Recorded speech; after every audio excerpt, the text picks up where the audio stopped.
दिसंबर है, दिन सोमवार का है। बिहार प्रशासनिक पुलिस के आला अधिकारी का प्रमोशन हुआ है 1 दर्जन करीब, और बड़े बड़े मुजफ्फरपुर है, गया है, पटना है, भागलपुर है, कई बड़े बड़े जिले के एसएसपी का प्रमोशन हो चुका है। वहाँ नए पुलिस कप्तान को भेजा जाएगा। लोग कयास लगाना शुरू कर दिए हैं, और आरएस भट्टी नए डीजीपी हैं। जहाँ कुछ बातें उठेगी मैं खबर बनाऊंगा, लेकिन कयास लोग लगा रहे हैं कि अब आरएस भट्टी की टीम में कौन कौन लोग रहेंगे, कौन कौन एडीजी अधिकारी रहेंगे। वैसे तो आईपीएस अधिकारी के लंबे कार्यकाल में 32 साल की सेवा में विवादों में कम रहे हैं भट्टी साहब, और एकांत में उन्होंने नौकरी की है। 32 साल में 12 साल बिहार में, 20 साल केंद्रीय प्रतिनियुक्ति में जहाँ जहाँ की है, और बड़े बड़े सीबीआई में, आईबी में इनकी लोग बेहतर छवि मानते हैं। आरएस भट्टी चाहेंगे नई टीम बन जाए उनकी। एडीजी हेडक्वार्टर जितेंद्र सिंह गंगवार का तबादला हो सकता है, वो अपने स्थान से दूसरे स्थान पर जा सकते हैं। एडीजी एसटीएफ सुशील खोपड़े, उनको भी उनके स्थान से दूसरे स्थान पर उनकी पोस्टिंग हो सकती है। एडीजी विधि व्यवस्था संजय सिंह, महत्वपूर्ण पोस्ट माना जाता है हर राज्य के लिए, उनका भी हस्तांतरण हो सकता है। और स्पेशल ब्रांच के एडीजी सुनील बाबू, जो मुजफ्फरपुर आईजी रहे और महत्वपूर्ण जिले में रहे, बक्सर बेगन गोला के रहने वाले हैं, एडीजी स्पेशल ब्रांच है, उनका भी हस्तांतरण हो सकता है। सुनील झा कहाँ निगरानी में कहाँ है, डीजी है सुनील झा, उनका प्रमोशन तो हो चुका है, उनको भी कहीं डीजी रैंक में दे सकते हैं, क्योंकि आलोक राज डीजी ट्रेनिंग है और वर्तमान डीजीपी से सीनियर है, तो उनके आत्मसम्मान को कहीं ना कहीं तकलीफ पहुंचती होगी, तो राज्य सरकार उनको बदल देगी 31 तारीख को ही। और प्रीता वर्मा है 1991 बैच की आईपीएस अधिकारी, प्रीता वर्मा को डीजी ट्रेनिंग बनाया जा सकता है। फिर विनय कुमार, क्योंकि बिल्डिंग भवन में है, कुछ लोग अपना अपना करते रहते हैं, विनय कुमार चाहते हैं कि वह बिल्डिंग भवन के डीजी नहीं रहे, उनको भी डीजी ट्रेनिंग बनाया जा सकता है। बड़े पैमाने पर पुलिस हेडक्वार्टर में तबादला होगा। एडीजी सीआईडी 1993 बैच के हैं जितेंद्र कुमार, इटावा के पास एक जिला है बेनीपुर जिला, वहाँ के रहने वाले हैं, आदमी है, स्वाभिमानी आईपीएस अधिकारी है। राज्य में तो बहुत एक से एक आईपीएस अधिकारी हैं, लेकिन जितेंद्र कुमार, मैंने एक खबर उनके खिलाफ में बना दी, तो मुझसे बहुत बेहतर संबंध उनका था, आईजी थे यहाँ और बहुत मैं जाता आता था, उनसे मिलता था। एक खबर बना दी, कोई होली में कोई फोटो एगो वायरल हो जाती है, और क्योंकि खबर दिखाने का मैं जरिया हूँ, कोई अधिकारी यदि मेरे उनसे व्यक्तिगत ताल्लुकात भी हैं, भागलपुर रहे हैं बहुत एक से एक अधिकारी, तो मेरा उनसे व्यक्तिगत ताल्लुकात होता है, लेकिन खबर बनाने के बाद उनके मन में नाराजगी आ जाती है, तो जितेंद्र कुमार तुरंत नाराज होते हैं। स्वाभिमानी आदमी है, जल्दी किसी से उनका बनता नहीं है, तो उनको भी उनके स्थान से हस्तांतरण किया जा सकता है।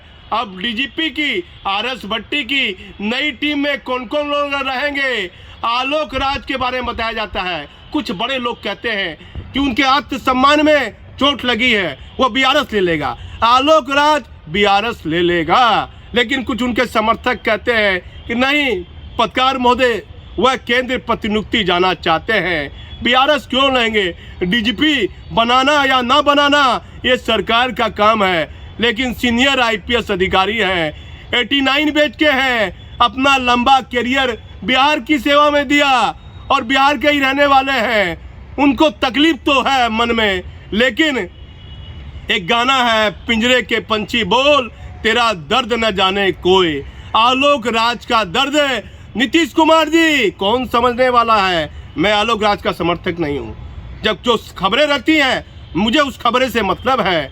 आलोक राज को मन में दर्द है, लेकिन उनका दर्द कौन समझने वाला है। 89 बैच के हैं, प्रीता वर्मा आ गई है, एडीजी सुधांशु कुमार को भी महत्वपूर्ण पोस्ट दिया जा सकता है।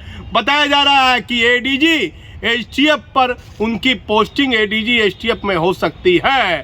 तो पहले जो बेहतर आईपीएस रहता था, अच्छा काम करने वाला आईपीएस, उसको मेरिट के आधार पर पोस्टिंग होती थी। मुझे याद है भागलपुर में 20 साल पहले एडीजी अनिल पांडे थे और लंबे वर्षों तक उन्होंने भागलपुर में सेवा दी। 2 बार उनकी पोस्टिंग भागलपुर में हुई। तो मेरा उनसे व्यक्तिगत संबंध हो गया। वह कहते थे पत्रकार रहे या कोई व्यक्ति रहे तो निंदन मतलब बुराई, खामियां उजागर करने वाला पत्रकार को कोई पुलिस अफसर, आईएएस अफसर, आईपीएस अफसर पसंद नहीं करता है। यदि आप खामियां उजागर कीजिएगा, चाहे वह आरएस भट्टी की हो या सिंघल साहब की हो या उससे पहले अन्य डीजीपी रहे उनकी हो, खामी उजागर करने वाले नहीं करते हैं। जो चाटुकारिता कर रहा है, चम्मच की तरह आपके यहाँ में हाँ मिला रहा है, आपकी जय जयकार कर रहा है, वैसे पत्रकारों से लोग मिलना और बिठाना उसे पसंद करते हैं। लेकिन यदि कोई भी डीजीपी रहे, जहां सच होगा, जहां आग लगेगी, धुआं उठेगा, वह खबर हम बनाने की कोशिश करेंगे।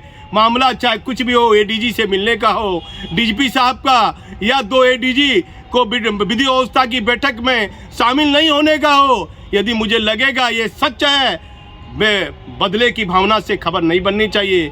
बदले की भावना से मैं खबर नहीं कभी बनाता हूँ, लेकिन जो सच रहेगा वह कौन दिखाएगा। हमारी कोशिश है। मैंने अपना टीआरपी कभी नहीं, एगो ने लिख दिया यूट्यूब पर, अब अपना टीआरपी बढ़ा रहे हैं। मैं आपको बता देता हूँ, अपने चैनल पर मैंने आज तक अपना यूट्यूब चैनल मोनेटाइज नहीं कराया जिससे पैसा आता जाता है।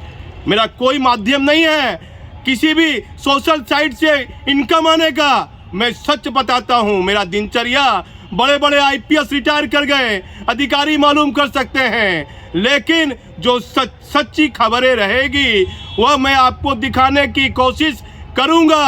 अब देखना है राज्य सरकार किसे एडीजी हेडक्वार्टर बनाती है, किसे एडीजी सीआईडी बनाती है, और आरएस भट्टी की टीम में किन किन आईपीएस अधिकारी को लाया जाता है। क्या भागलपुर बांका में जो सत्यप्रकाश को दोबारा भेजा गया है, क्या भागलपुर सत्यप्रकाश को भेजा जाएगा? मुंगेर डीआईजी क्या संजय कुमार का क्या तबादला होगा? बताया जाता है कई आईपीएस अधिकारी सरकार से छुट्टी लेकर जाना चाहते हैं कि उनका भी तबादला हो जाए, क्योंकि अब नई टीम आरएस भट्टी की है। ये कैसे काम लेते हैं और कैसे पुलिस हेडक्वार्टर को चलाएंगे, कई नई जिम्मेदारियां हैं। आरएस भट्टी के लिए ये कांटों का ताज है।